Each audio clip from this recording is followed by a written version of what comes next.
Hey everybody, welcome to another episode of What Ted Says. And by the way, whoop, money alert, whoop, money alert. What's a money alert? See this shirt? Yeah, I'm doing a video right now on the money moves to make in your 60s, and I want to tell you what. I want to give one of my subscribers here $100. Say it, a Benjamin.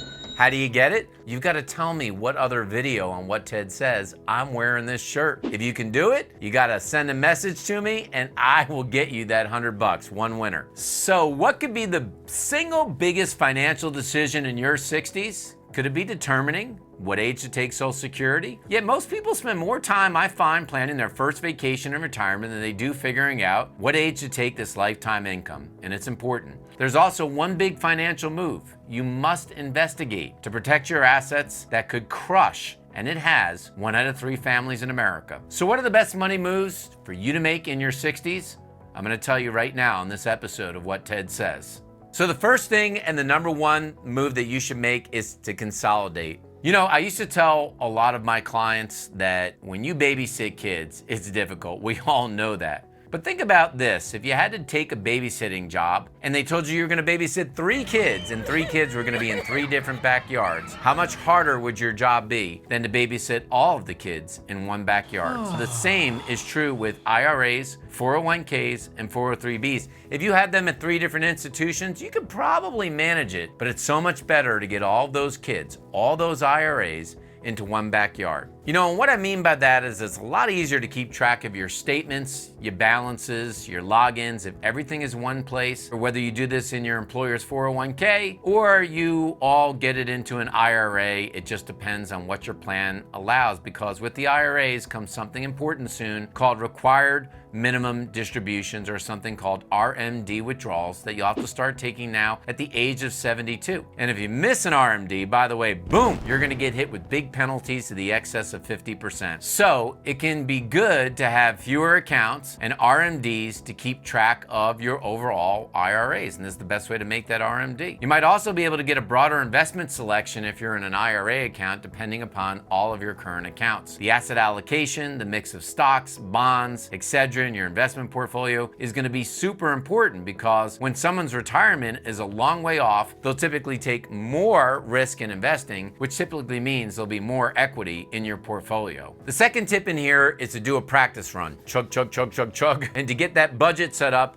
to figure out your overall lifestyle, because sitting on a beach is definitely fun for a week or 12, but it might get boring if that's the only plan that you have for the next 25 years of your life. Or maybe you have some post-retirement plans in mind, but you haven't done more than daydream so far. So that's all it is a dream. If you can swing it, consider taking off a month or 2, I recommend, off from work to see if your retirement plans will work for you for the long term, because you've never lived that lifestyle, you've just dreamed it. Or maybe you drop down a part-time consulting job or part-time at work for 2 days while you explore what else you want to do before you retire. Some people are best just continue to work because they like it. You should also do a practice run of your budget as well for a few months, because you really don't know what you're going to spend. Most people don't realize that the analyses that they've done before for retirement, they're often wrong, because in the first few years of retirement, you're likely to overspend, and then you'll normalize your spending, and then somewhere what I've found is in your late 70s or early 80s, outside of long-term healthcare costs, you're probably going to spend less. So smart money move 3 in your 60s is looking at what age to take Social Security. And by the way, there are sometimes a wrong and right to this, and many people get it wrong, because remember, you can take Social Security at a very young age. In this case, young, by that I mean 62, unless you're widowed or divorced. But many people have to make that decision on whether they take it at 65 or their full retirement age, or 67 or 70. Remember that by waiting every year, the amount of money you get from Social Security increases by 8%. But also remember, you're a year older and you didn't have that money in your pocket. Often people have asked me over the years to run an analysis to say what's the best age to take it, and if you're married or not married, it's a complicated equation, but something that you should absolutely run for your retirement. This number is key, because remember, you can never outlive Social Security. While there may be a modest increase in inflation in terms of the additional money you'll get on a year-by-year basis, it's something that if you live to be 85 85 or 95 or you live to be 115, you simply, as it stands today, can't outlive what Social Security is going to pay you. But that decision will give you a baseline of fixed income that you can bring in each and every month in your overall retirement plan. So in your 60s, smart money move 4, and a move that people should really look at is whether or not they should purchase a long-term care insurance policy. Some people will say this will never happen to me, but generally what we find is that 1 out of 3 families, somebody is going to need some sort of assisted nursing home or long-term care. And the problem is, if you don't plan for it financially, many of you think that Medicare will take care of it, but in fact, Medicare will not take care of this for you, and qualifying for Medicaid is extremely difficult. Now, there are many different types of long-term care insurance policies. There are policies today that are just straight insurance policies. There are policies that are called hybrid policies. Sometimes they're pooled long-term care, and sometimes you can buy them in conjunction with a life insurance policy, and ones that will pay out those accelerated benefits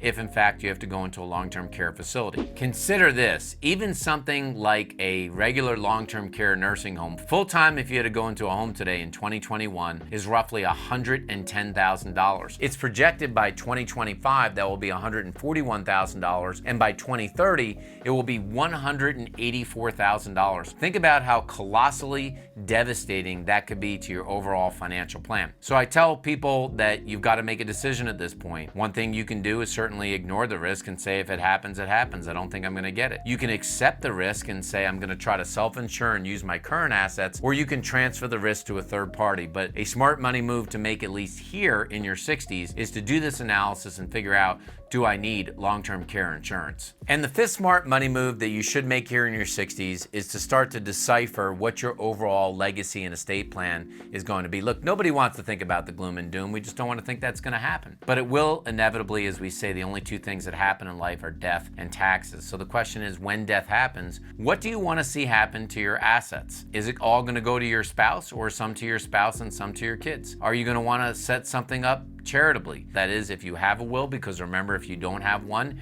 your state has one for you. Or are you going to want to set up some trusts that have some stopgaps and other things in place that could potentially protect your children from stubbing their own toe financially, or if they get in a relationship, that they have a spouse that turns to be an ex-spouse and could potentially get at those assets down the road. The bottom line is that legacy and estate planning can have income tax consequences, and it can also have estate tax consequences. But if you've done nothing at this point in your 60s, at a minimum, you want to get a simple will set up that has powers of attorney and an advanced medical directive, or what sometimes we know of as a living will. If your situation's more complex, then you may also want to discuss trust, and then I would give you a mindful last part of this, which is to review your beneficiary designations. Remember, accounts that are joint, doesn't matter what a will says, it's going to go to the other person. And if you have IRA accounts, or you have other accounts like life insurance that have beneficiaries, make sure those beneficiaries are right, including the primary and contingent ones, because those assets are going to go exactly where you say they do when you fill out those forms. So here's the deal. There's a whole series here we've done on smart money moves to make based upon your decade, but if you use these money pointers I'm giving you here for your 60s, you should be able to set yourself up comfortably for retirement and, of course, for your golden years. Don't forget to make that appointment to get your will done and get some quotes on what it would look like for the cost of a long-term care insurance policy. That's very important. But if the main thing you're struggling with is figuring out your budget, check out my video here on What Ted Says on how to make a successful family budget, and that should help you solidify how much money you'll really need on a monthly basis, because at the end of the day, the last thing that you want to do is run out of the tank of gas you put financially in your car. And that's this episode of What Ted Says.